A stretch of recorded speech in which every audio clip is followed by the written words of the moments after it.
아마도 유재석의 인생에서 가장 큰 슬픔은 그의 경력에서의 실패나 명예에 대한 압박이 아니라 개인적인 상실과 가족에 대한 책임 앞에서 무력감을 느꼈던 순간일 것이다. 그의 가장 고통스러운 기억 중 하나는 어머니의 건강과 관련된 것이었는데, 그는 항상 어머니를 가장 큰 힘의 원천으로 여겼습니다. 2000년경 그의 경력이 시작되던 무렵, 그의 어머니가 중병을 앓게 되었고, 그는 오랜 세월 어머니가 병과 싸우는 모습을 지켜봐야 했습니다.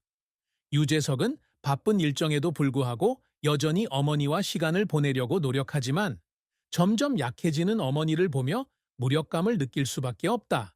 그는 어느 날 어머니의 병원 침대 옆에 앉아 어머니의 손을 잡고 아이처럼 울면서 자신이 더 이상 아무것도 할 수 없다고 자책했다고 말했습니다.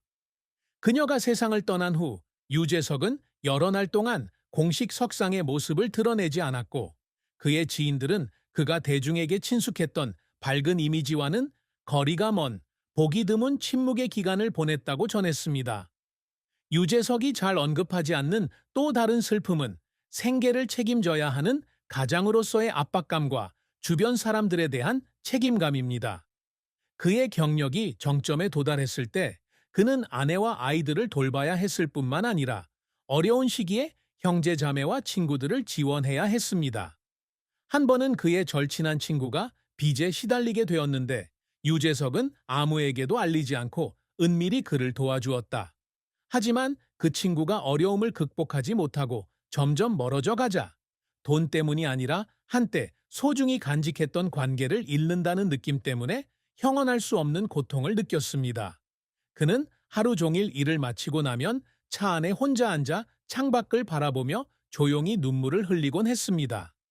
자신이 사랑하는 사람들을 위해 충분히 잘하고 있는지 궁금해하면서요. 그 슬픔은 단순한 개인적 상처가 아니라 유재석이라는 인물을 형성하는 과제이기도 했습니다. 그는 쉽게 포기하는 사람이 아니지만 어려움에 직면할 때마다 자신이 가진 것에 더 감사함을 느낀다.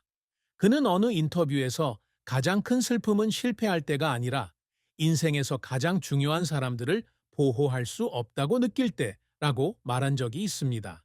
이것이 그가 항상 마음을 열고 살 수 있었던 이유였지만, 때로는 깊은 곳에서는 아무도 보지 못하는 고통을 여전히 안고 있었습니다.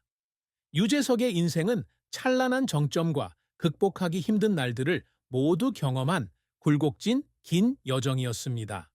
그는 1991년 KBS 코미디 프로그램에 코미디언으로 합류하면서 연예계 생활을 시작했습니다. 초창기에는 그는 그저 알려지지 않은 인물일 뿐이었고, 종종 역할에서 제외되거나 아무도 기억하지 못하는 작은 역할만 맡았습니다. 그는 어느 날 무대 뒤에 서서 선배들의 공연을 보며 앞길이 아무리 불확실하더라도 절대 포기하지 않겠다고 다짐했다고 말했습니다. 유재석의 이름이 주목받기 시작한 것은 2003년 엑스맨을 진행하면서부터였다. 그는 자연스럽고 유머러스한 진행 스타일과 빠른 즉흥성으로 빠르게 한국에서 가장 사랑받는 MC 중 한 명으로 떠올랐습니다. 유재석의 진정한 성공은 그가 2005년 무한도전에 합류했을 때 찾아왔습니다. 이 프로그램은 그의 경력에 있어서 전환점이 되었을 뿐만 아니라 수백 개의 에피소드가 방영되면서 13년 동안 지속된 한국의 문화적 상징이 되었습니다. 국민 MC라는 별명을 얻은 유재석은 유머러스한 에피소드부터 자선 기부, 대형 행사 기획 등 의미 있는 프로젝트까지 수많은 난관을 뚫고 프로그램을 이끌어왔다. 그는 또한 런닝맨, 2010년 현재, 해피투게더, 하우 두 유 플레이 등의 프로그램을 통해 자신의 입지를 굳건히 하며 한국 연예계에서 가장 영향력 있는 인물 중 한 명으로 자리매김했습니다. 그의 성공은 쇼의 수에만 달려있는 것이 아니라 청중과 소통하여 수백만 명의 사람들에게 웃음과 기쁨을 가져다주는 방식에도 달려 있습니다. 하지만 명예를 얻는 길은 쉽지 않습니다. 유재석은 유명해지기 전 수년간 쉴 새 없이 일하며 생계를 이어가야 했던 어려움을 겪었습니다. 그는 수십 번의 오디션에 참가했지만 떨어졌고, 수입이 거의 없어 가족의 도움에 의존해야 했던 시기도 있었습니다. 그는 어느 날 거울 앞에 서서 피곤한 눈을 들여다보며 무력감에 울었다고 말했습니다. 하지만 바로 그 시절에 그는 모든 기회를 소중히 여기는 법을 배웠고, 말하는 법, 즉흥적으로 대처하는 법, 동료들과 함께 일하는 법까지 끊임없이 배우기 시작했습니다. 결국 노력은 보상을 받았지만 좌절도 없지 않았습니다. 유재석을 울렸던 일 중 하나는 2010년 무한도전이 내부 논란과 여론의 압력으로 인해 취소 위기에 처했을 때였다. 그는 주연으로서 책임감을 느꼈고 쇼를 구하기 위해 쉴 새 없이 일했습니다. 어느 날 밤, 제작진과 늦은 밤 회의를 마치고 돌아온 그는 스튜디오에 혼자 앉아 얼굴을 가리고 지치고 불안해서 울고 있었습니다. 다행히도 그 쇼는 위기를 견뎌냈지만 그 눈물은 그가 겪었던 압박감을 증명해 보였습니다. 또 다른 실패 사례로는 2008에서 2010년 방영된 패밀리 아우팅이 성공적인 출발에도 불구하고 매력을 유지하지 못하고 조용히 존경된 것을 들 수 있다. 유재석은 주된 책임자는 아니었지만 그래도 더 잘하지 못했다는 자책감을 갖고 뒷전에서 동료들에게 조용히 사과했다. 하지만 유재석은 그러한 실패에 굴하지 않았다. 그는 끊임없이 노력하는 정신으로 계속해서 일했고 넘어질 때마다 더 강해져서 일어났습니다. 그는 눈물이 약함의 표시가 아니라 자신을 해방하고 앞으로 나아가는 방법이라고 말한 적이 있습니다. 그러한 인내심 덕분에 그는 탄탄한 경력을 쌓을 수 있었고 명성뿐만 아니라 청중과 동료들의 존경도 받았습니다. 유재석의 마음속에는 항상 그가 쉼없이 추구하는 위대한 목표들이 있다. 그는 유명한 MC가 되는 것뿐만 아니라 사회의 가치를 더할 수 있는 사람이 되고 싶어 합니다. 그는 무한도전으로 가난한 사람들을 위한 집 짓기부터 자연재해 피해자들에게 기부하기까지 많은 자선 사업을 조직했습니다. 그는 미국 여행이나 프로 운동선수와의 레슬링 경기 등 특별 에피소드를 계획하는데 많은 시간을 보냈는데 그것은 청중을 즐겁게 할 뿐만 아니라 영감을 주기 위한 것이었습니다. 그는 청중이 자신의 공연을 보고 미소 짓거나 감동하는 모습을 볼 때마다 인생의 사명 중 일부를 완수한 것 같은 기분이 든다고 말했습니다.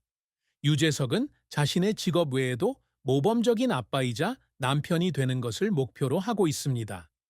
2010년에 아들 지호가 태어나고 2018년에 딸 나은이 태어나자 바쁜 일정에도 불구하고 가족을 위한 시간을 내려고 노력했다.